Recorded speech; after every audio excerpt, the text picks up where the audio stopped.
জনাব মাসুদ, পটুয়াখালী। মাননীয় স্পিকার, আপনাকে ধন্যবাদ এবং মরহুমা দিলার হাফিজের জন্য আমরা দোয়া করি, আল্লাহ তাআলা তাকে জান্নাতুল ফেরদাউস নসিব করুন। আমি একটু আগে বলে রাখি, আমি বাউফলের, নদীর ওপারে আপনার বাড়ি, নদীর এপারে আমার বাড়ি, আর ভেলুমিয়াতে আমার নানা বাড়ি।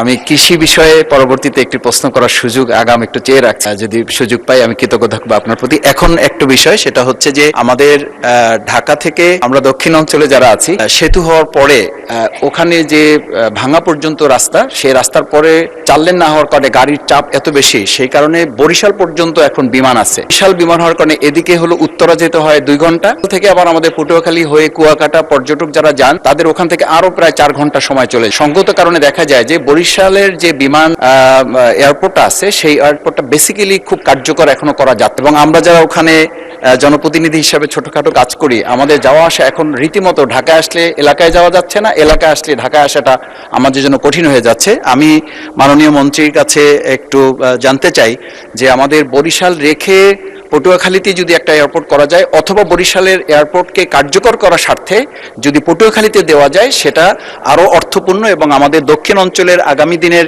কদিন ধরে কোমরে ব্যথা।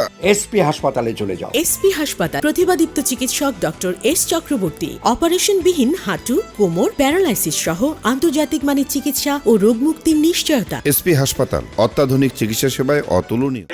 যে অপার সম্ভাবনা আছে, সেটাকে কাজে লাগাবার ক্ষেত্রে এয়ারপোর্টটা খুবই গুরুত্বপূর্ণ হয়েছে। সেটার ব্যাপারে কোনো কার্যকর পদক্ষেপ নেবেন কিনা? ধন্যবাদ মাননীয় স্পিকার। মাননীয় মন্ত্রী। ধন্যবাদ মাননীয় স্পিকার।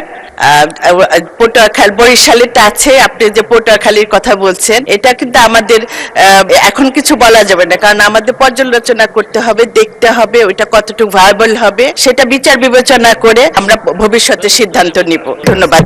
ধন্যবাদ স্পিকার মহোদয়।